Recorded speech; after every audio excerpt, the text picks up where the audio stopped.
To all who come to this happy place, welcome. Welcome. Well, come in.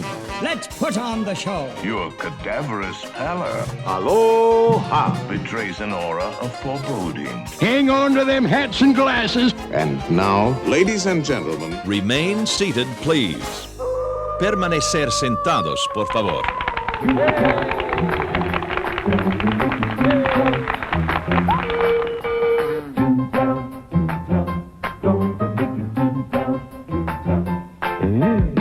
Hi, everybody, and welcome to another episode of Remain Seated, Please. Is it a very special episode?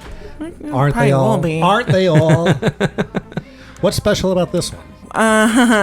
When we're doing a Toontown episode.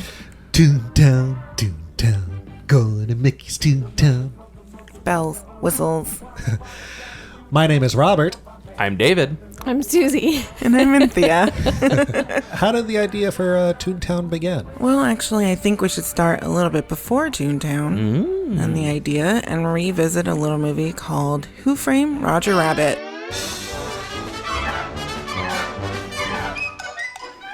This movie came out in 1988 and was released under the banner of Touchstone Pictures.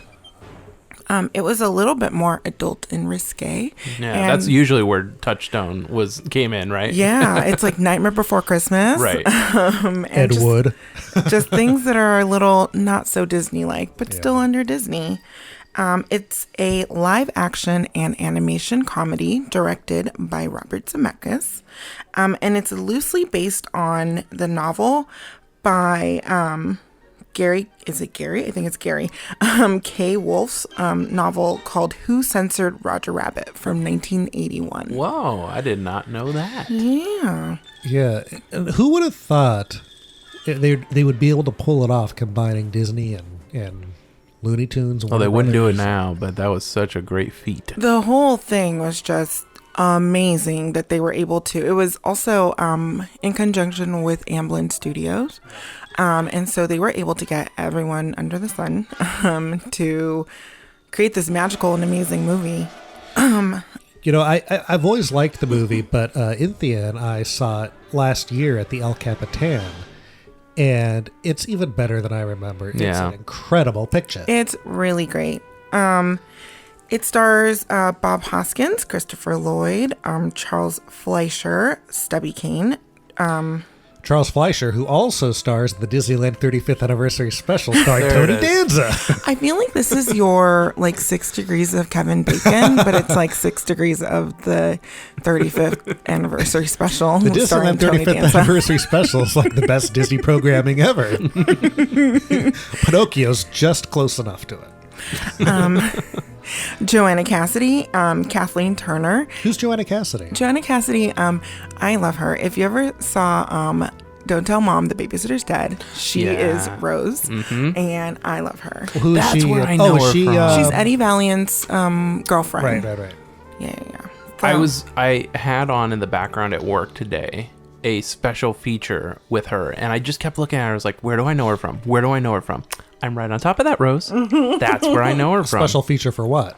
For Who Framed Roger Rabbit. It said it was called something like Revisiting Toontown. I was like, oh, I should watch this. Has nothing to do with the theme park at all. So it was just a making of featurette, which was still fun to listen to. I listened to it like a podcast, but there was a lot of visual cues I'd missed. Quick tangent, but the Who Framed Roger Rabbit DVD, the initial DVD, is one of the best DVDs that was ever put out. It's beautiful. The packaging even. It came with autographed photos of Jessica Rabbit and Roger Rabbit. Is that the one that I have? Yeah. Yeah. That was on our first date. We went to Fry's and I picked it up. Yeah. Yep. You know what my favorite line of the movie is? What? No tune can resist the shave and a haircut. Oh, that's so good. Christopher Lloyd in this movie is so ridiculous and scary and terrifying, and I love him so much. Going back to the cast, Kathleen Turner did the speaking voice of Jessica Rabbit, and the actress, oh my gosh, I just forgot her name. She was Sue Snell in Carrie, and she is the singing voice. Oh, interesting. Her last name is, I think it's Irving, and I cannot remember her first name. But I thought that was really interesting. I'm like, oh, I just know her apparently from 2 movies.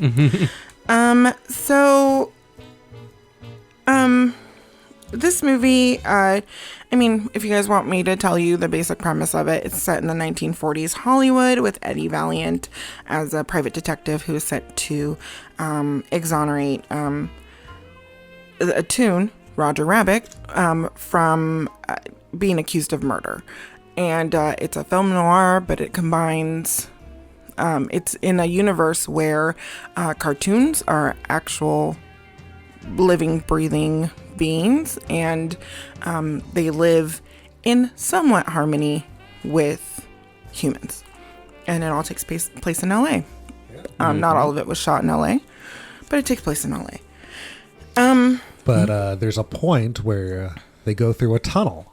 Yes. And that tunnel is also featured in another Robert Zemeckis film. That's right. Back to the Future, Part 2. That's right. It's a good tunnel. It's a great tunnel. It's in Griffith Park. And you know who else is in Back to the Future Part 2 with that tunnel? I do. Who is it? Charles Fleischer, the voice of Roger Rabbit. And Roger Rabbit can be seen in the in the shop, nostalgia right? shop. Yeah. What does he say in Back to the Future? I wish I could go back to the beginning of the season. Put some money on the Cubbies. What did you just say? I said I wish I could go back to the beginning of the season. Put some money on the Cubbies. And then Tony Danza shows up. It's really great to see the tree again. It really is. So... That's a quote from his appearance at Taft High School, 2002. Oh my gosh. He came to our high school. And talking about the tree. Did you get to meet him?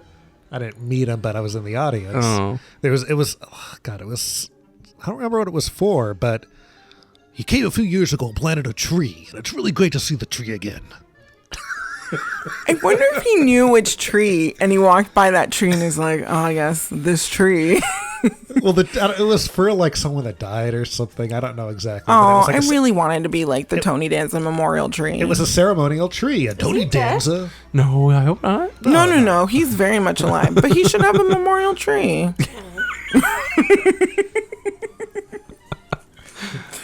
What is Tony? Let's see if we can get him on the podcast. Yeah. You can Tony, just talk to pod. him about the 35th anniversary. Yeah. You know, I quote him every single day, actually. Actually, well, kind of. In the 35th anniversary special, he is walking the 3 little pigs into Star Tours to meet Miss Piggy. And he says, "Come on, boys. Come on, boys." And every time I go to work, the boys that are in there, I say it in that same sort of way. I say, "Hello, boys." The boys in where? And that I work with. Oh. Oh, boy. All right. You let me know what Tony Danza quote you want on your tombstone, and I'll make sure it happens. Through the Probably Griffith be Park. the Jungle Cruise. What did it teach him? The Jungle Cruise. What an adventure. Even though he really says, "What an adventure." I know, you tell us this literally every single time. What an adventure. So the tunnel. So the tunnel.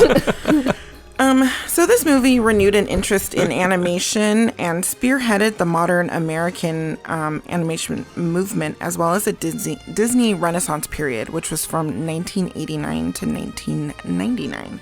So a lot of big things happened for Disney Studios. And this movie, I feel like it's been kind of not cast aside, but it's not as recognized as it should be.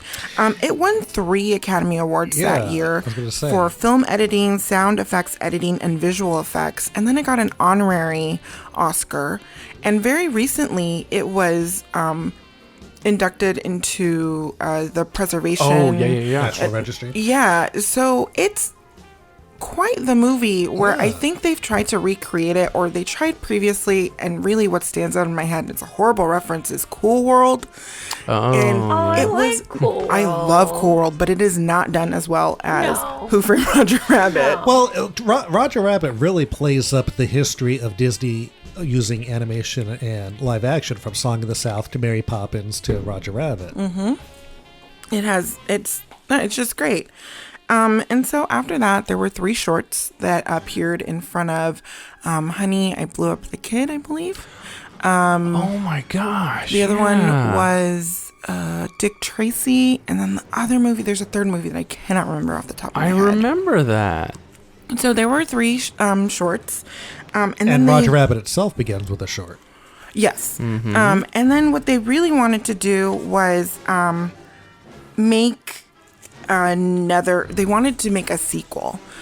So there's apparently there was a full treatment that they did that was immediately shut down regarding, it was the beginnings of Roger Rabbit, and it was going to take place about like 5-ish years before. You would find out how he met Jessica Rabbit. She was kidnapped by the Nazis to do Nazi propaganda. And that's awesome. And he was going to be enlisted, I believe, and go save her. But Steven Spielberg had come off of Schindler's List and was like, "We are not going to do no more this." Nazis. Yeah, he was not into that. It's like, I don't want to see Yosemite Sam as a Nazi. And I believe you get to find out who his mother and father are in that one. And Bugs Bunny was supposed to be his dad. But it was weird the way that it's written. It's like mother and father are Bugs Bunny. And I'm like, Bugs Bunny did show up as a lady sometimes. So did you ever think it was did you ever find Bugs Bunny sexy when she dressed up as a woman? Me neither. Doesn't he call her a girl bunny? Maybe. I couldn't remember the exact quote. You know, Mel Blanc was the voice of Bugs Bunny and pretty much all the Warner Brothers characters, and I believe Who Framed Roger Rabbit was his last movie before he died. Oh, wow. And he was the voice of one Disney character, which was Gideon from Pinocchio. Oh. Which doesn't have any lines. It's That's just what I was about hiccups. to say. Okay. That's really funny. That's pretty great. So then now there is another script that is floating around, and I believe that Robert Zemeckis talked about it when he was doing his last movie, Welcome to Marwen. He talked about it. He flat out said that he believes that Disney really hates Jessica Rabbit. So he's like, they are not paying attention to Roger Rabbit. They very obviously do not like Jessica Rabbit. And people were like, do you think it would make it onto Disney Plus? And he's like, that's not the correct platform for it. Yeah. And whatever else. He did say, though, I think he's pretty much insinuated that this movie could possibly be rendered in, or whatever you want to say, for 3D. So that'd be pretty interesting. I think it'd be a little bit much. But yeah, we'll see. But yeah, Roger Rabbit was really just like a turning point for the studio. It almost got shut down and went over budget. Michael Eisner wanted to pull the plug on it. And then, is it Jeffrey Katzenberg? He convinced him not to, because it went like super over budget. But the first weekend that it was out, it made over like $11 million.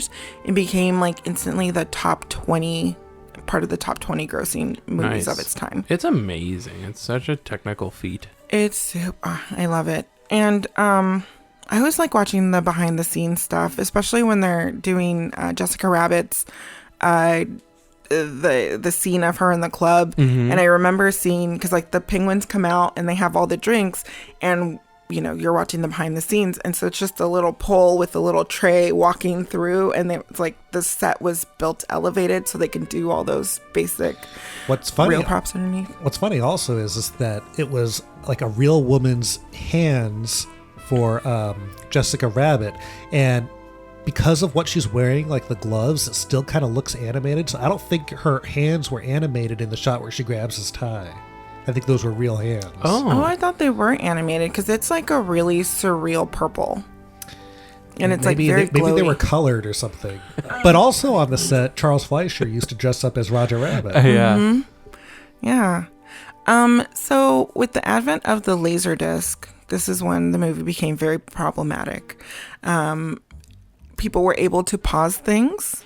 And so you have like rumors of seeing Jessica Rabbit's underwear and or naughty bits, or certain jokes being inserted, and then some offensive language coming from, I believe, Donald Duck in reference to Daffy Duck. Yeah. Everyone says it's a total misinterpretation of the line that he says. It has to be.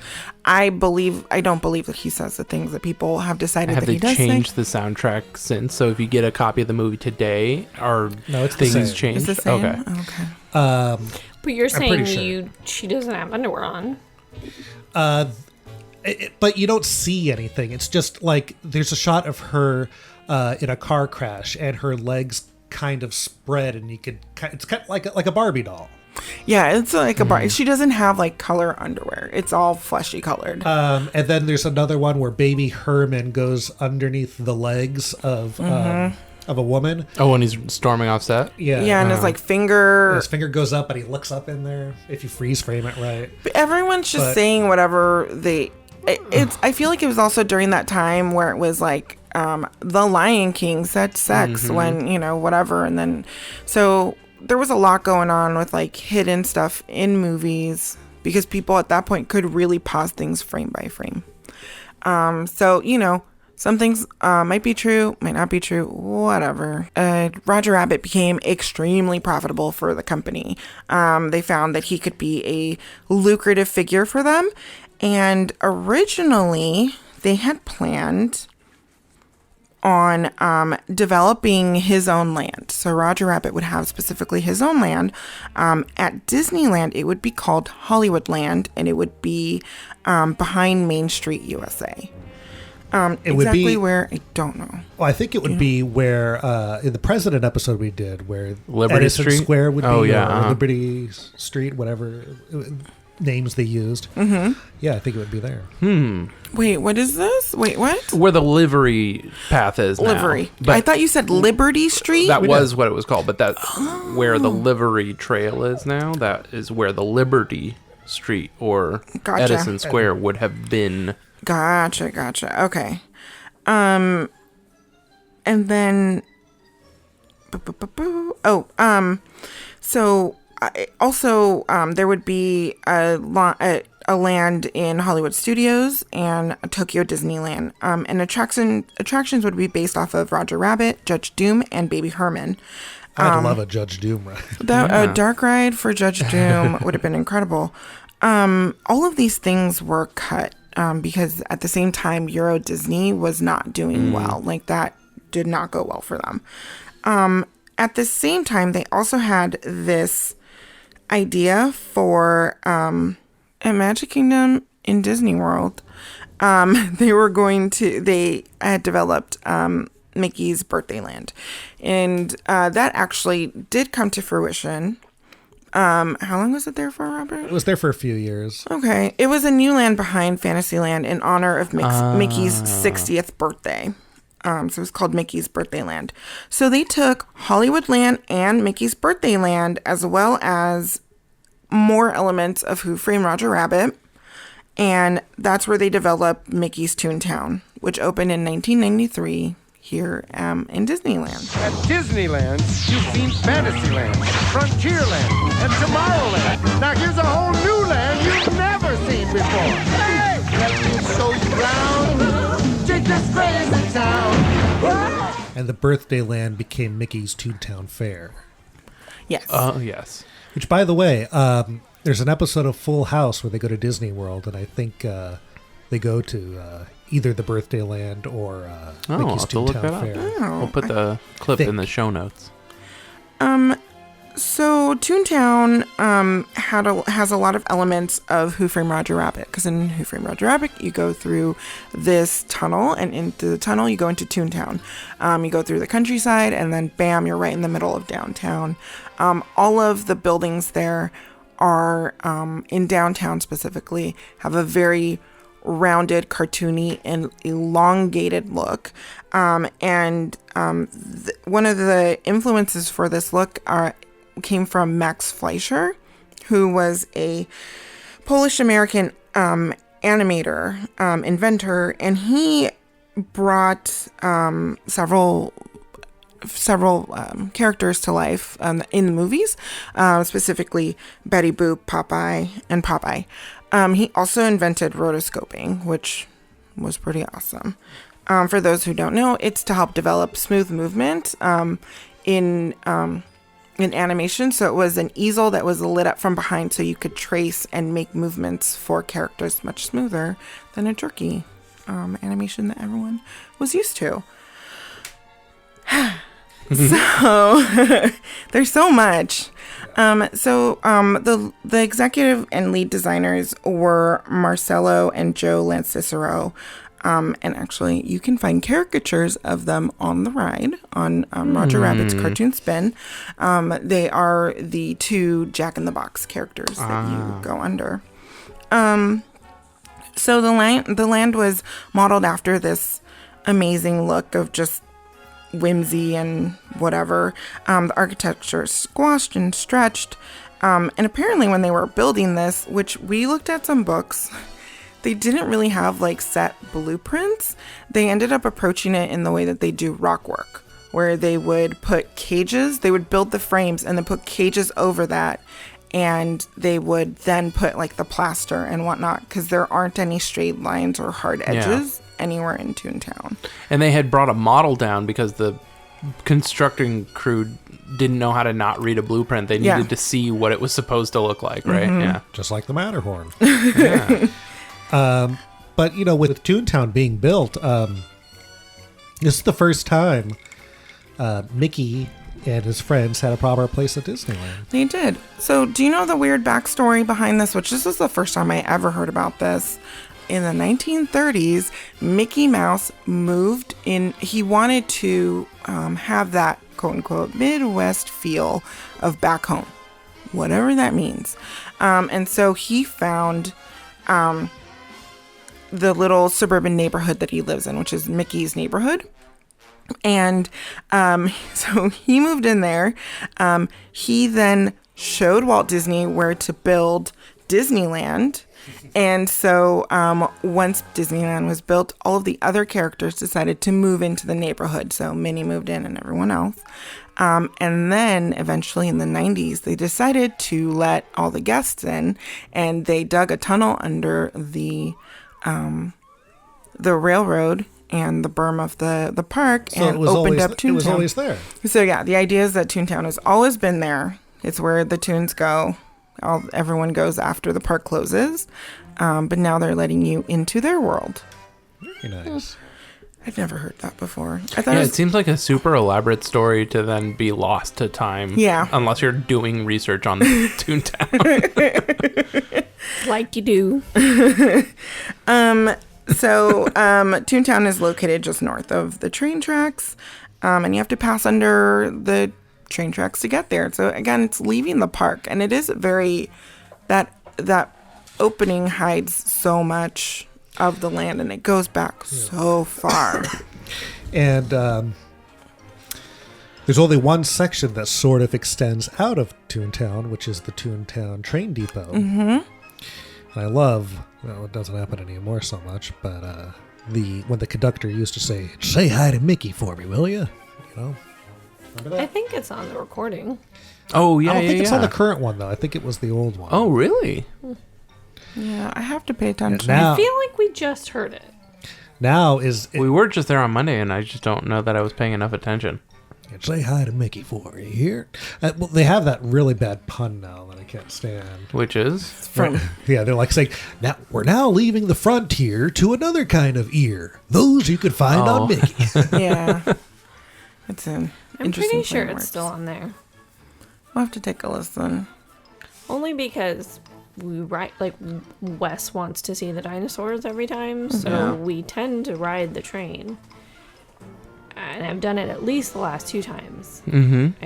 I don't have a great memory of what happened last year. It's not like me going that one time last year. Yeah. We'll look it up and see. Yeah, we'll look it up. I will say, when they had it before, when I remember you used to always say, I wonder if something happens if I tell Mickey that the train conductor says hello. That does sound like something I would say. I don't know, but I guess you never did you? I didn't. Now I want to do it. You got to. I know. What if they had like a bucket of pins that they gave to people that specifically They're did just that, dusty, and no like- one, yeah. We've been waiting 20 years to give this to someone.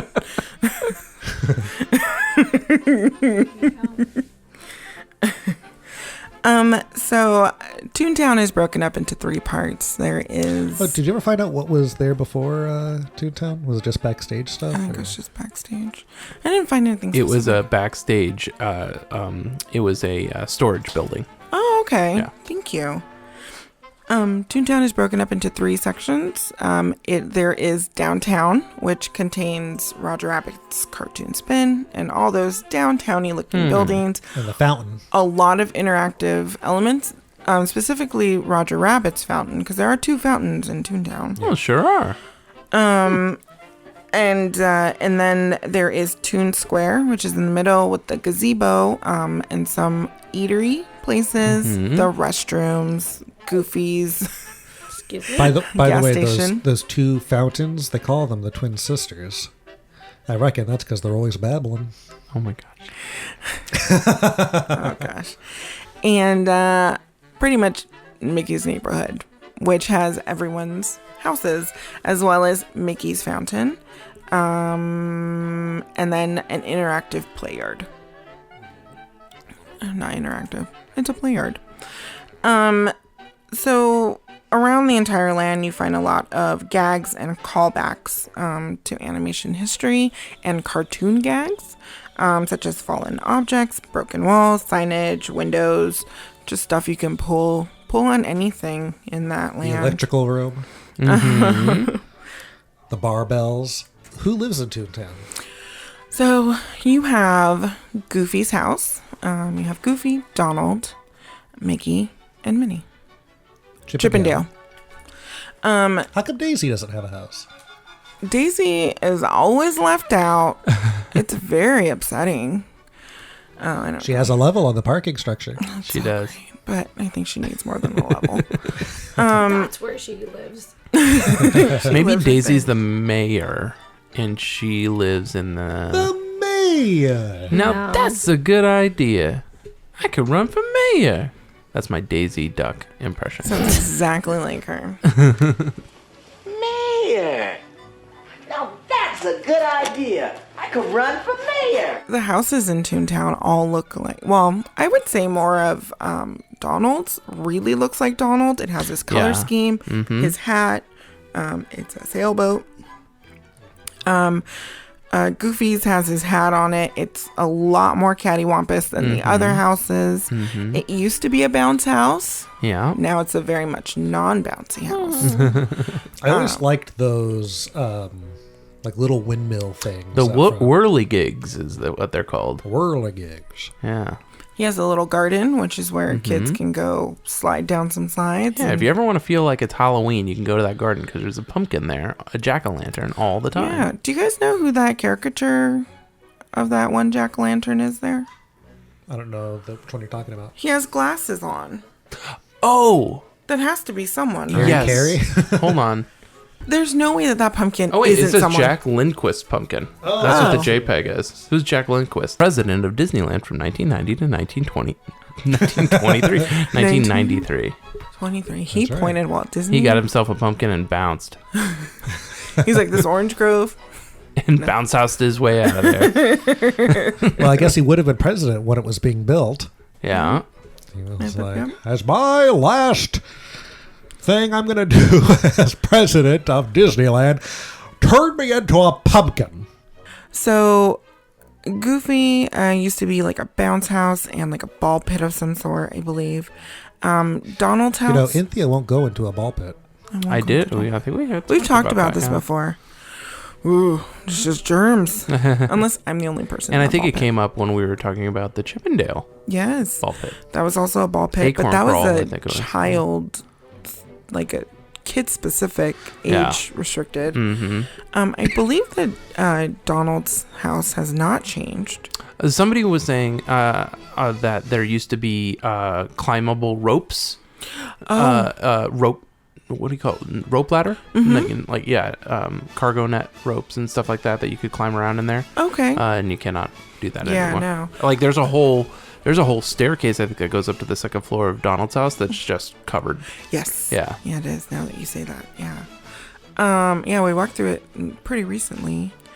And so Chippendale, and then Mickey's has always been a meet and greet, and Minnie's is I feel like it was a last minute meet and greet. Yeah. Like, her house is cool, but then it's like, also you can meet her in the backyard. Yeah. At this gazebo. Yeah. And just whatever. An afterthought. Also, there is Gadget's Go Coaster, which is a roller coaster themed after Gadget Hack Wrench from Chippendale's Rescue Rangers. I never would have been able to tell you her last name. It's so weird that they call it Gadget's Go Coaster. Why? Because doesn't that make you think of Inspector Gadget? He says, go, Gadget. Yeah, a lot of people, apparently that's one of the Wikipedia Really? I've things never even thought of that. And because also there are hands that are cranking up, right? So it has a lot of elements that I think a lot of people are not familiar with her character. Go, Gadget Coaster. So they have been confusing them. Well, the Inspector Gadget movie, was that a Disney movie? Oh, with Matthew Broderick? Yeah, I believe so. I think it was. Oh, interesting. Because I would not say that either Inspector Gadget or Rescue Rangers are more popular than the other. Yeah, well, I enjoyed Inspector Gadget more. But Inspector Gadget is someone, at least to me, someone that I know of. I mean, of course, because I've seen Chip and Dale's Rescue Rangers, I know who Gadget is, but without the ride being there, if you just showed me the character, I wouldn't know her name. Yeah. I was watching some YouTube video about Toontown, and some guy kept calling it Chippendale's Go Coaster. No, her picture is right there. She is up there. So this is actually the shortest ride in all of the park. It is 44 seconds long, which I found very interesting. And that includes the lift hill then. Yeah. The whole thing. So that is that section of the park. And there is also the interactive fountain in the middle. There's little medallions in front of the instruments, and you step on those little medallions on the ground, and it'll make that instrument play. I didn't know that. Yeah, I really like that. Oh, yeah. It's usually tough to get Wes away from it. Makes a couple laps before we can move on. And let me tell you something. Toontown was never my favorite. As a kid, I never wanted to go to Toontown, really. Like, I always liked the Roger Rabbit ride, but most of the time I wouldn't go to Toontown. And I still kind of feel that way. I don't really care so much about Toontown, but I will say it's really great at nighttime when it's open at night. It's really great at night when it's open at night. And it's also it used to be my favorite place for Christmas. Yeah, maybe because there's no kids at nighttime. Yeah. Well, and it's not even just children, it's bodies in general. Because I feel like now when you go during the day, it's a lot of people sitting. Yes. That area is just a big sitting area. Yeah. Because the kids play. Especially coming up from the berm. Like the entire walkway is benches that are full. Yeah, I think that the ratio of like sittable land. Yeah, you can never find a seat if you want to get food there. Oh, it's ridiculous. It's always so, but it's so much fun, and there's so many gags, and it's great. Excuse me. So then, coming back in, or towards the station, I guess, you'll get to Toontown, or Toon Square. There's a gazebo. There's some eatery. There's also the Jolly Trolley station, which only ran from... I wrote this down like 4 times. At least 93, right? Yes. So it ran from there until like 2003. So 93 to 2003. But even then, I'm sure it was broke down or stopped. Do we know why it doesn't run anymore? I don't personally know why. Do you? No? Oh, I thought you did. No, yeah, I think theories are operating budget because it did not roll straight, what am I trying to think? Level, I guess. Yeah, it moved around. Yeah, so that already creates a more rigorous ride vehicle, and with 10 years of people hanging off the side of it, because I believe there were 2 of them, and then crowds. Yeah, because it didn't roll straight, it bobbed left and right and up and down, so your clearance, somebody who's walking and thinking, oh, I'll clear that thing, but it might lean into them in the next second, you know. Also, that cul-de-sac is just a stroller haven. Oh, yes. So there's just no room. Yeah. There's absolutely no room. Oh, going back to the little cul-de-sac. The fountain is such a great picture spot. And then the rolling hills behind it that say Toontown. Yes. Very clever to look like Hollywood. I just think is that in the movie? You know, it actually looks nothing like the one from the movie.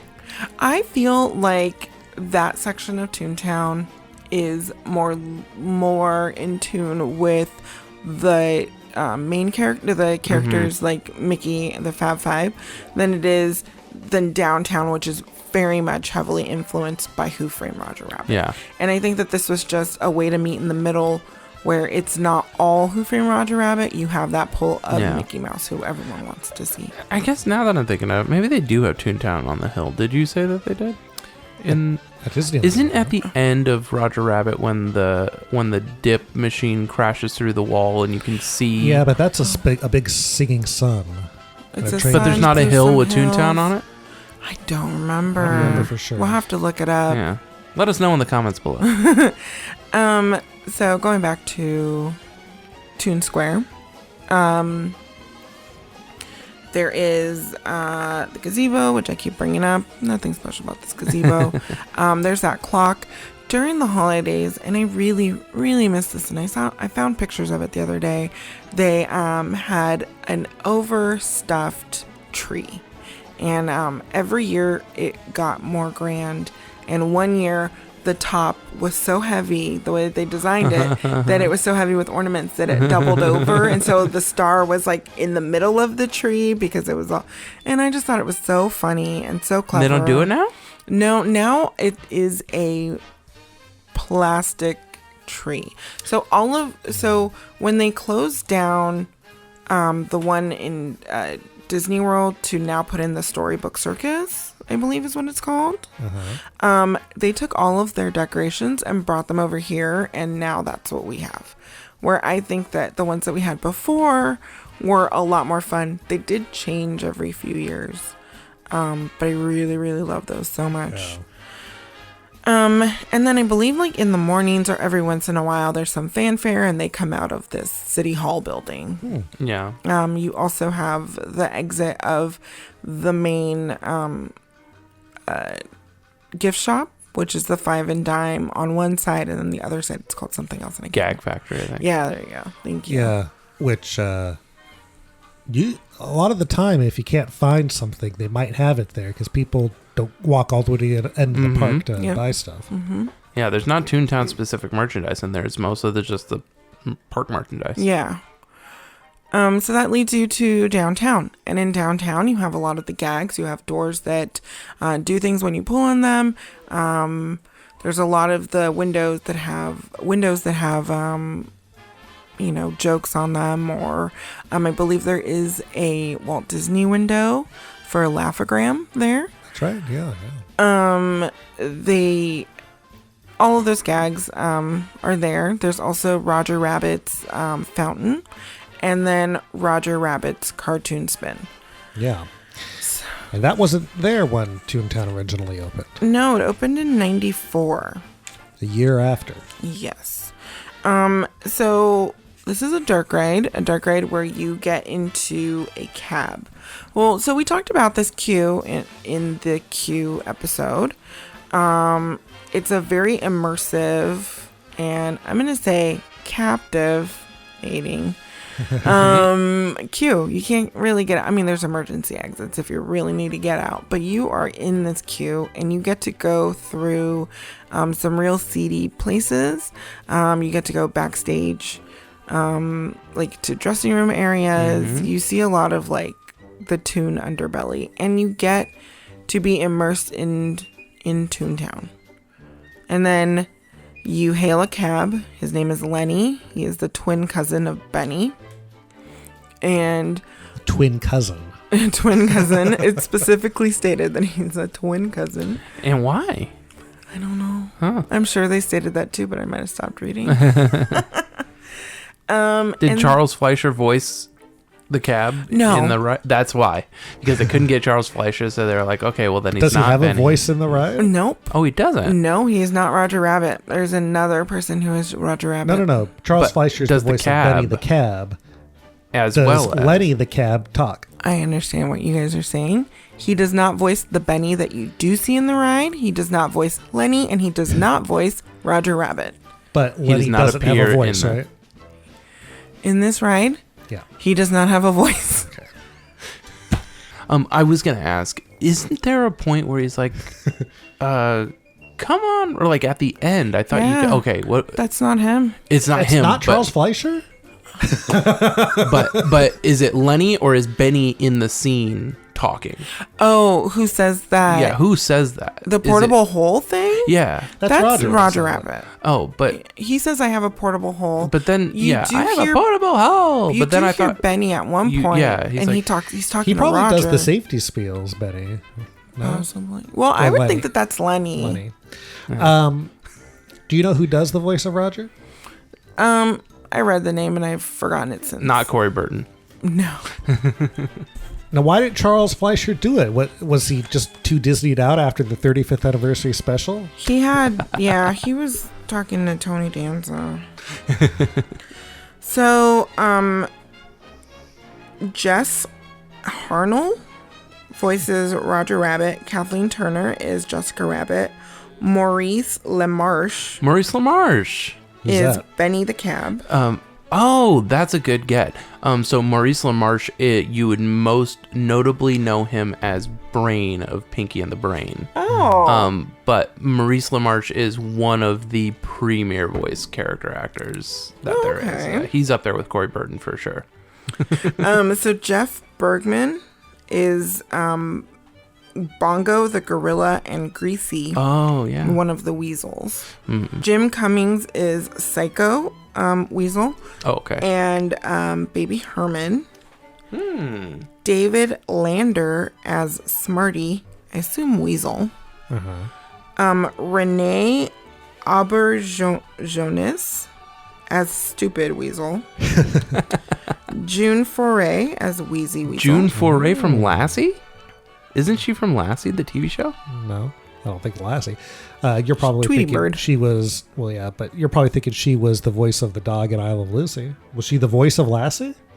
No, but I thought she was the mom in Lassie. Oh, no, she wouldn't have been the mom. She was in one of those shows I watched a lot as a kid where they would read the names out loud. June Foray. Well, she's a voiceover person. She wasn't really someone that would be on screen.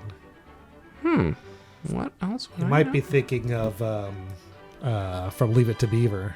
Oh, maybe. Was she June. in? No, it's a different June. Oh. Oh, no, Barbara Billingsley, I guess. It's not June. Yeah, Barbara Billingsley. I'm sort of looking at it. Yeah, she's not anything I recognize from TV. So, all right, sorry. Well, she's the voice of Taki Tina. Oh, so June Foray. June Foray, and then Will Ryan as an unnamed weasel.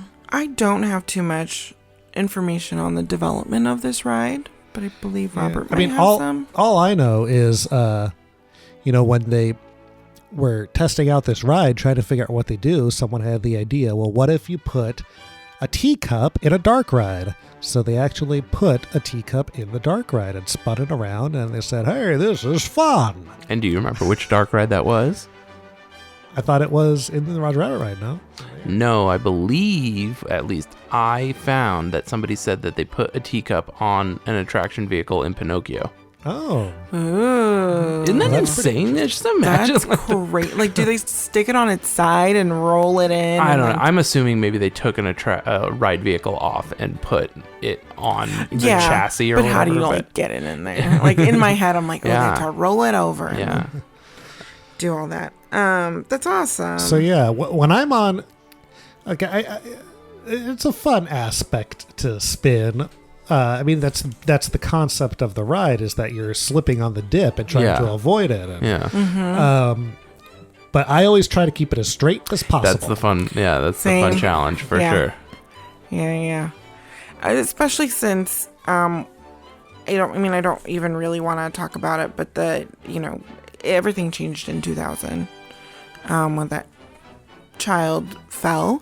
Wait, what is this? So there was a boy who got caught under. So we didn't always have a door, I believe.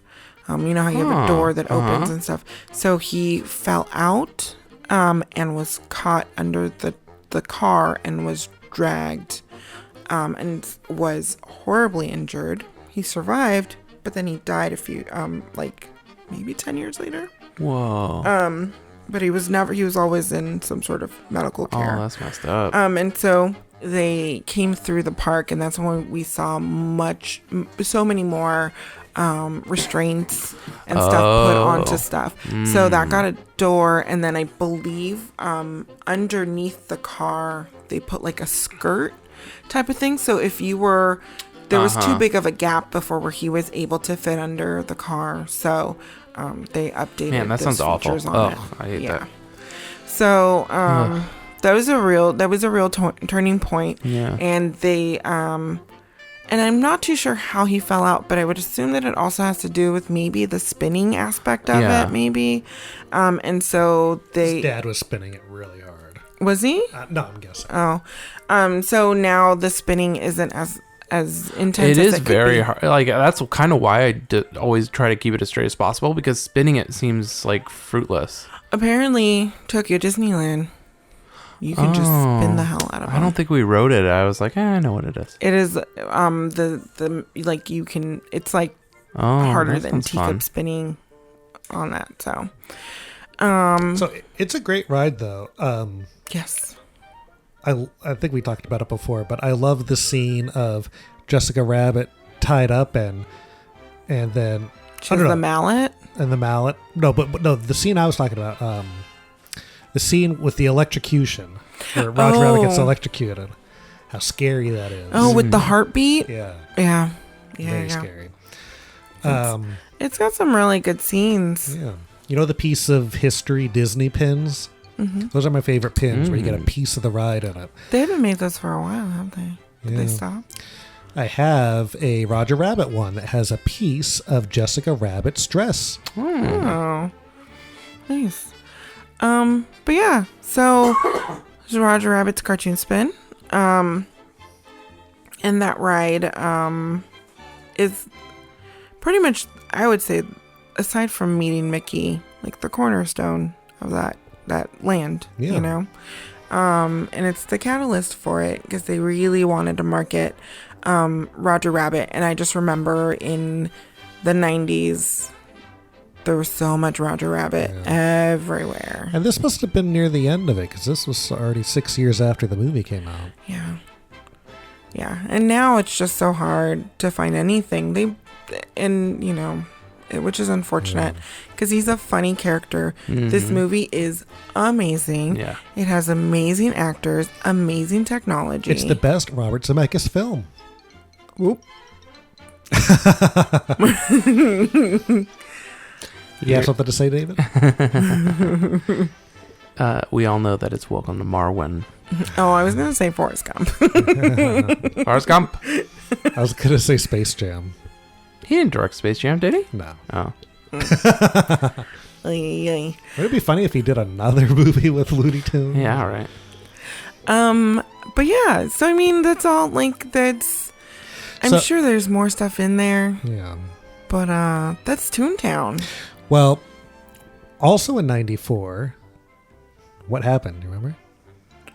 The earthquake? Yes. But they closed the Skyway bucket. No, in 94, we got the Toontown Kids.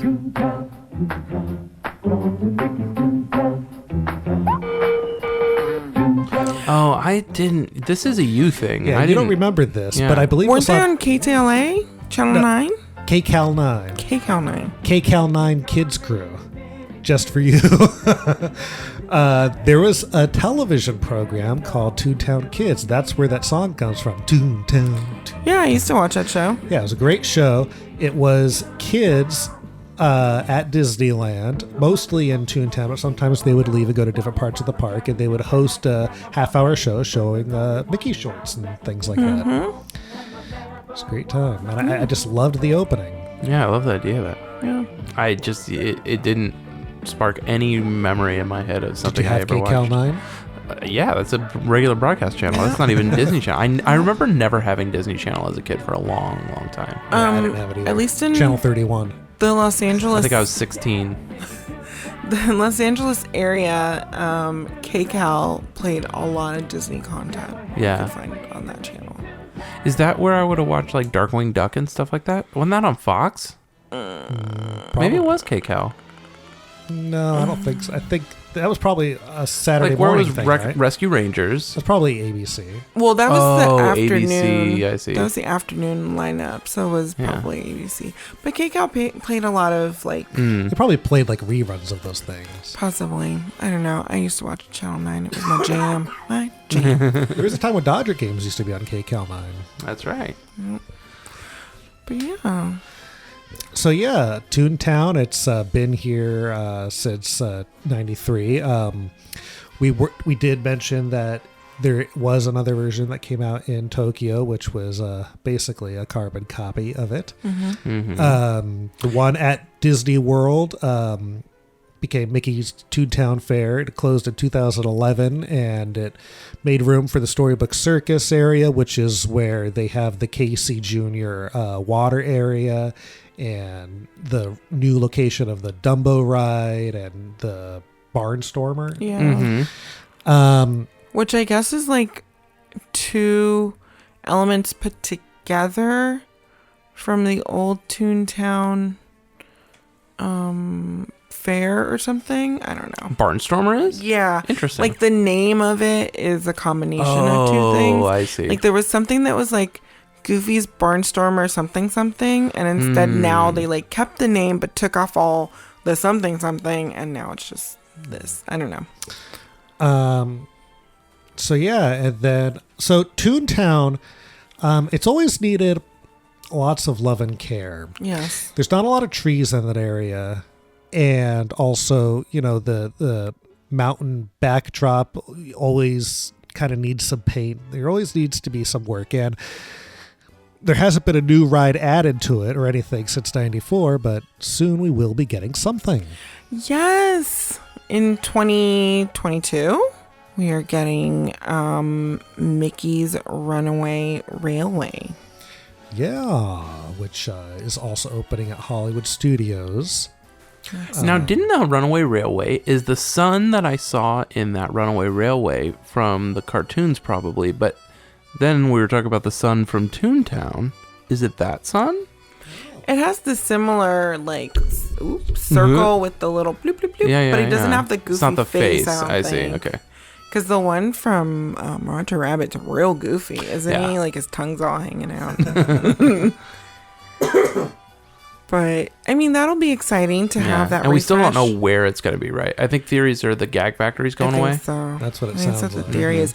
I mean, they have, like, when you walk in and you look directly to the left, there is, like, a little circular seating area right behind those, like, slushy carts. That's right next to the Goofy. pumpkin. Yeah. That could easily be some sort of something. So there's a lot of space in there. I think that they could move stuff around. And who knows? I mean, I'm surprised. So Gadget's Go Coaster is 44 seconds long. Capacity is 16 riders per ride maximum. The frogs don't even spit water anymore. I'm just wondering, like, are the days numbered for that? Is it in need of some sort of refresh? Well, it's right next to the Chippendale Treehouse, which is just the butt of every joke about Toontown. So both of those take up put Barnstormer in there. You know what I mean? Mm-hmm. I love Rescue Rangers, but if you put Barnstormer in there, it would be right. It wouldn't be next to Goofy's house, though. No, but it would be next like, to Donald. It'd be between Donald and Mickey's house. Maybe that could be like a play yard of some sort if they were to just like get rid of all that and make it one big play yard, so that then they'd be able to take that other section that's by Goofy. I really hate what I'm about to say, and I love that the houses are there, but those houses are not doing anything. Yeah. We can walk through them in 5 seconds. You never really see kids playing in them. They're gonna do something. I mean, they'd have to eventually. Yeah, I mean, well, if the other theories that I've had is that they butt up Galaxy's Edge to the back of where those two attractions are. What if they built or are building the show building for the Mickey ride already, and then all they need to do is shutter those two rides, and that's the entrance next to Mickey's house for the train ride, and the show building exists right there. Yeah, that'd be interesting. Disguised as the back of Galaxy's Edge, but really it's it's just like the back. How the back of the Tiki Room is the is the what's it called? Jolly Holiday. Jolly Holiday, yeah. So I thought about that as a potential thing. Yeah. We also, we did forget to mention with Toontown, since it was built on a backstage area, it is in the range of fireworks. Meaning, whenever there are fireworks at Disneyland, it has to close early because it's a danger zone. Yeah. So a lot of the time, it is hard to go at nighttime because of that. But if you go to Disneyland on non-firework days, it'll stay open till closing. Yeah. And it's so nice. Toontown in the rain, real gorgeous. Real gorgeous. Well, because the paint gets saturated again. Yeah. So. Yeah, and the lighting, I don't know, it's just so great. I have a couple. Do you have more stuff? I have a couple things to add. One of the things was we mentioned there's not a lot of trees in Toontown, but there are painted trees in part of the backdrop. Do you guys know about the hidden message in one of the backdrops made of trees? It's really weird. I found so many videos of people pointing it out, and only one person that had an okay picture where I was like, all right, I guess I see it. Is that there are trees against the mountains that form the shape of WDI. They are just over what I guess is referred to as the $1 million wall because it cost $1 million. Or it's next to the right of Minnie's house. There's a big elephant door looking. Is that the one that they made look like Minnie's skirt with the polka dots? Maybe. Yeah, and they recently reskinned it, didn't they? I think. Maybe. But just over it looks like those tall hedges that are like cylindrical almost. So 3 of those make the W, and then one shorter makes a D. And then the I is just so low that you can't see it. But I was like, so many people kept talking about it that I was like, I guess this is a thing, but I barely see it. I looked for it this past Monday, and I just am like, I don't know. I can't. I mean, I see the W, the D, and the and I. Then maybe. I see the I. I see the top the of I is so, here. You'd never know. No. Anyway, I thought it was worth mentioning because I saw it brought up in a few places. Yeah. Did you know do you know the history behind the Toontown station on the Disneyland Railroad? I do not. So from what I gathered, obviously your gut would say, oh, it was just Fantasyland station before and they changed the name. It was only Fantasyland station until they built Small World. And then it was like somebody said it went on hiatus, but yet they showed a photo from where the station would be pointed at Small World, and it's just a mound of dirt. So it seems that from the 60s to the 80s, there was nothing there. And then Videopolis Station opened.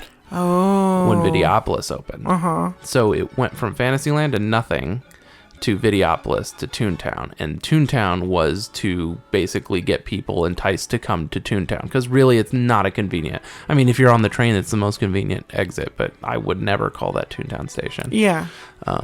Other than the fact that it has the same aesthetic as Toontown. So I thought that was kind of interesting. It's weird to think of Disneyland for a considerable amount of time with only 3 stops. What does it say on the attraction posters? None of them, they all just have 3 stops on them. Main Street. Main Street. Tomorrowland. Yeah. Uh-huh. That's Which I always find really funny because Frontierland, I'm always like, it's New Orleans Station. Yeah. Every time. That's a good point. So yeah, I felt that it was pretty cool.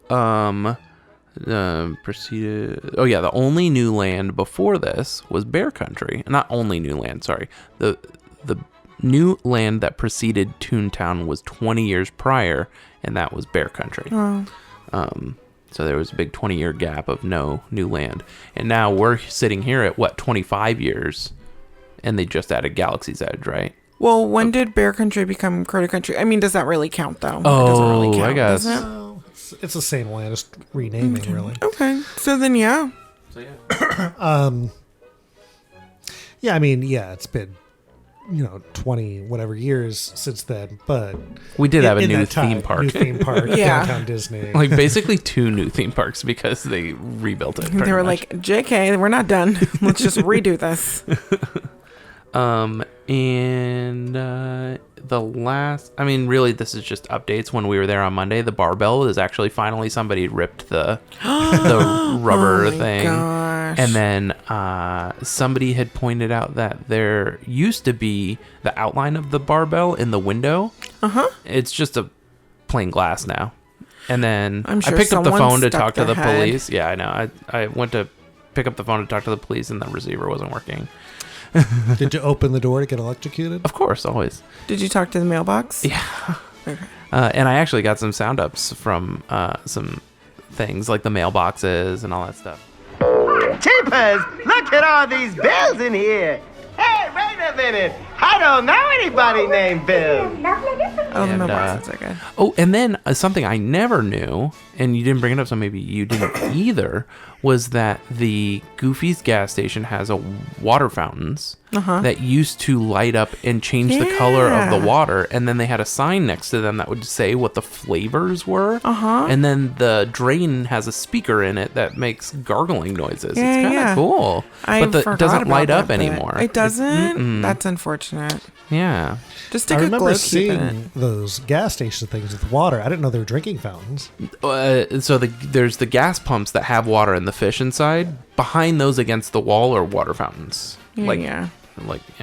That still operate. The water fountains function, but they don't.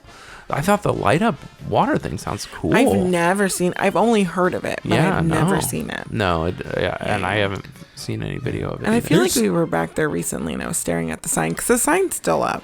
Yes. It tells you the different flavors. As I said, when I was a kid, I never went to Toontown. And if I did, it was only to ride the Roger Rabbit ride. No. So we recently went, and we went into Donald's house and Minnie's house and Goofy's house. I don't think I'd ever been in those houses. Yeah. I was very excited to open Minnie's refrigerator. Mm-hmm. Did you bake a cake? Yeah, I think I did. Yeah, we did. And yeah. And I met Mickey once. That's right. Yeah. You should go again because since then they've updated the cartoons to the new style animation. Oh, nice. And the only bummer is that they don't have it's not the full show that it used to be. Oh, where it gets interrupted and stuff like that. That That's was a really nice touch. Now it's just a loop of stuff. But yeah, Toontown. I remember when it opened and being very excited about it. But then, that's around the time that I got my pass. I remember going for Fantasmic all the time, which opened the same year. Before, I think. It was 92? Oh. Anyway, it was right around that same time, and I don't remember the first time I went to Toontown. I mean, I feel like years had gone by. But yeah, I don't know. It must just not have left a good an impression on me at all. So yeah. I remember meeting Pluto in Toontown outside of Mickey's house. And it had just finished raining. We were the only people there, and he started slipping around because there was no grip on the bottom of his feet. Oh, not on purpose. It was... No, he was just like... And so he walked up the steps, was slipping going up the steps, turned around, and then held his arms out for me to go hug him. He should have been on all fours like he's supposed to be. You know, in the Disneyland 40th anniversary special, they actually talk about Toontown and play that song also. Oh. That 40th anniversary special is another one of my favorites. It's not as good as the 35th anniversary special. Well, I mean... But the 40th anniversary special I used to watch all the time. We should do an episode on these specials. Yeah. And the 40th anniversary special is from 1995. I used to watch it every weekend. I remember I would cook a bag of potatoes O'Brien and just be eating my potatoes for breakfast on Saturday mornings watching the Disneyland 40th. What is a potatoes O'Brien? They're like super minced tiny potatoes. Like little cubed potatoes. Oh yeah, with those are peppers good. I and would onions. never call it that. And that's what they're called. Interesting. That's what the bags are. Hosted by Will Schreiner. I don't know who that is. He's the host of the Disneyland. Like I was watching the Galaxy's Edge thing, and I was like, "This," because I think that's the first time. Is that the first time that Disney Parks Blog has had like a host for something? It's like okay. So the hosts that they had out here, those are the first time that I've ever seen them. Yeah. But the male host from the Disney World one is the one I've seen him on everything that they have. Oh, okay. Because they were all like, "I'm so and so from Disney Parks Blog." I was like, "I've never seen you before." Who are you? I still have to finish that. I didn't finish it yet. Oh, it's very cute. I just didn't want to get spoiled on things, but I got disappointed with Lucas. No, with Harrison Ford. Not with him, but whoever was. They missed the on cue. the button. They did it too soon, and it was sad. Yeah. Well, it's not sad. They missed a cue. You'll see it. You'll see it. We'll let him get there. Because I feel like at the beginning, the host girl tossed to something early, and then there was like an awkward pause. Then they started playing, and then she went and said something else, so they stopped it and then rewound it and then played it again. And I was like, oh boy, it's tough to do live. I really want to go. So I decided to do some research, and I was like, let me see what I can find. I fell down this ridiculous YouTube rabbit hole, just like I did with the Matterhorn. Do you remember VMK? Yes. So it was Virtual Magic Kingdom. Yes. And it was some sort of online game that I never played. And there was a thing right outside of Innoventions where you could get like some card and play. I think I went once and I was very confused about what to do. Okay. In 2003, Disney Interactive decided to get into MMORPG, massive multiplayer online role-playing game realm with Toontown the game. You're ready for Toontown! The outrageous, ever-changing online game. You can join your friends in exciting boss battles, crazy mini-games, and new Toon parties. With your parents' permission, get non-stop 3D adventure and play for free at Toontown.com. Toontown, rated E for everyone. Are you tuning us? Every single search that I pull up for a Toontown is for this game, and I have to put in Disneyland. Insane. It's the only... And insane because... A, it's so weird. I don't understand what I'm looking at. Mm-hmm. B, the fan base is rabid. They shut down the servers in 2013. There are fan servers continuing to run the game because people love this game. I watched way too many video reviews of this game. Most of it is how bizarre it is. You can create a custom character. You cannot be Mickey or Minnie. Okay. But they can help you create your character the first time you boot up the game. And you can you go around with gags. And there are these characters called cogs that are going around Toontown trying to buy up the buildings and basically overthrow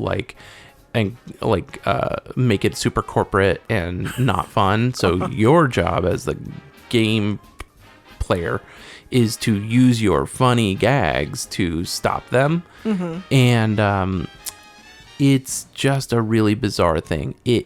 The first year they ended up with 1 million users.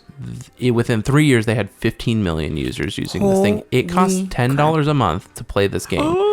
No, this is so weird. It's like subscription gaming in 2003. I guess I had graduated high school in 2002. So I think I was just beyond this. But kids that were younger than me, So why they close it? So they closed the servers because there was another MMORPG online called Club Penguin. I was about to ask. I'm like, is this related to that? Yes. So Penguin thing? whatever Club Penguin is, I have no idea. Nope. Disney thing? Club Penguin came out, competed, and actually overtook the market for what Toontown was doing. And so Disneyland sort of tripled down and started running ads on Disney Channel. Every other ad was a Disney Toontown ad where they yell "Are you Toon enough?" Are you Toon enough? At the end of the ad. And it's just commercials for this game. And so they competed for a while. Then Disney acquired Club Penguin. And then as Club Penguin got huge, even though Toontown was doing okay, it wasn't doing enough to sustain the development crew. So they shut down the servers for every WDI. They ended up doing a pirate MMORPG. They did a Tinkerbell MMORPG and the Toontown. Those were the 3 big ones, I think. They shut those 3 down in 2013 to focus everything on Club Penguin. Then they rebranded Club Penguin to something else. Then they rebranded to something else. And by 2016, I think everything was shut down. And that's when WD Interactive, they sort of shut everything down. Because you remember when they were doing the figures. The figures, yeah. That whole closure had to do with all that other stuff too. But people love this game. It's a little above me. I feel like I got a very rudimentary understanding for what MMORPGs are and how they I think MMORPG for I never did the MMORPG, the online portion, but I did play RPGs. I don't know what MMO means. Oh, that was what I had said earlier. It's massive multiplayer online role-playing game. Club Penguin Island shut down at the end of last year. So I think maybe that was the last one, right? Yeah. It shut down. So Club Penguin shut down in 2017, and they opened up Club Penguin Island, and that shut down at the end of 2018. And so basically you create your character, you can run around Toontown, and then you can play these mini games that are part of it. So you go to the Gag Factory, and there's a mini game where you're in a go-kart, and people they meet up with their friends on here. So they're both in Toontown. You're at your computer at home and I'm at my computer at home, and we both have our headsets on, and we're oh, meet me at the Gag Factory. And we both run up together, and then we go inside and oh, let's go go-kart racing. It's like Second Life. Basically, yeah. Like Dwight. Yeah. So yeah, I as soon as it kept coming up in my Twitter searches or all of my search results, I was like, okay, now I need to know what this is. So that's all I know about it, but it is such a bizarre thing that I literally did not know existed until this past week when I started doing research for this episode. And I thought, you know what? I doubt Inthea is going to look into this. No, I was mostly definitely... because it was so dumb. It was no, but I'm reading there that at one point they had 200 million users. Yeah, but what's crazy is that the fans of it love it, but even casual gamers that were like, hey, everybody, I've heard about this game, so I'm going to play it. And everybody's like, I don't know, it's kind of fun. Everybody actually says that it's a really good game. And it won best MMORPG of the year for 2006. They organized these live events where people could all go down, and they sold out in 8 days. This live event at Walt Disney World where people would go to meet other people, and they had characters from the game at this event. nuts. Yeah. Never had heard of this before. This is like a reset, like the bowels of of the Disney parks fandom. Yeah. Like, wow. Yeah. So, yeah, just a whole other thing that Toontown inspired. Good for them. If anyone has played these games, Please 100% let us know in the comments below if you've played this game. Set up like some sort of voicemail thing. Yeah. So they can just call. Yeah. Tell us in under a minute. Yeah. You know what? If you, most everybody has an iPhone. If you have an iPhone, use the voice recorder on your phone and send us an email or a tweet. You can email info@remainseatedplease.com. Keep it under a minute, 2 minutes maximum. Tell us about your experience. Please. If you have an iPhone or you have an Android device, use your voice recorder. Record your experience with this game. Email it to info@remainseatedplease.com, or you could even tweet the audio file to us and let us know. Keep it a minute, 2 minutes at max. Let us know about your experience with the game because we need to know what this is about. Yes. Oh, this is fascinating. This is so fascinating. There has to be at least one person. Please. Just, Because everyone's like, oh, they exist on fan servers. And I'm like, that already sounds like way too much work for me to try to play I saw this. that they just opened one up. I don't get it. An unofficial fan server. It's called like Penguin Island Forever. What if someone from Penguin Club Island Forever is like, can you come join us? Oh, man. Anyway. Fascinating. This is I love it. I love it so much. I love really weird, not weird, I'm not going to say it's weird, really different fandoms, especially when they spiral out of something that just, but yeah, all of my searches were this Toontown, and I was like, this is not what I want. And is this weird dog creature that I saw like a pumpkin head. I was like, this is terrifying. This is not what I'm here for. So I had to put Disneyland in it. Yeah. And I was like, I will deal with this later. So I'm really glad that you did. Yeah. Because I would have kicked myself if I'd forgotten it. So I had to tack that in.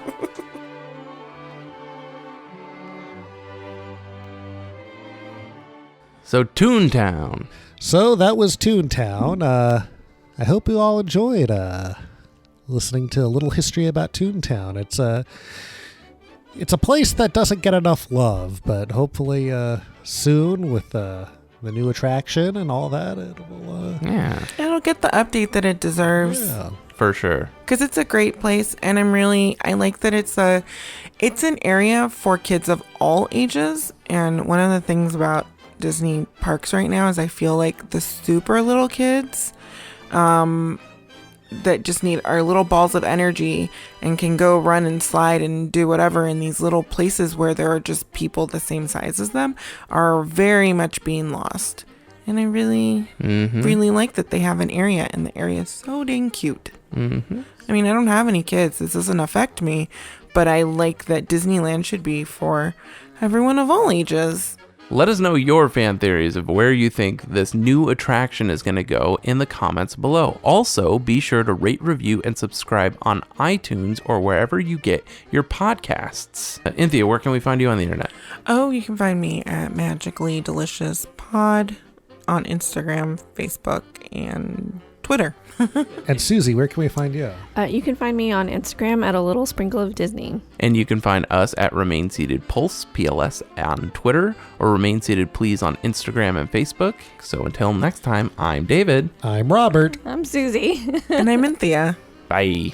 And let me just say, no tune can resist the shave and a haircut. There. That wasn't so bad. Was it? I'll see you all a little later. You may not survive to pass this way again. Time to be moving along. Hurry back. And barrel around to see us again. Do you remember when I like when the weasel's like, that don't rhyme with walls? And then he kicks them in the junk. You know, the weasels say, I'm going to ram them in the alleyway. And that's also what Biff says when he's going to crash into Marty. I love it. Into the manure truck. Oh, that's so good. Roger Manure. I hate manure. Roger Rabbit, what'd you teach you? Oh, no. You know what's funny? The movie came out in 1988 miles per hour. Hey, that's pretty good.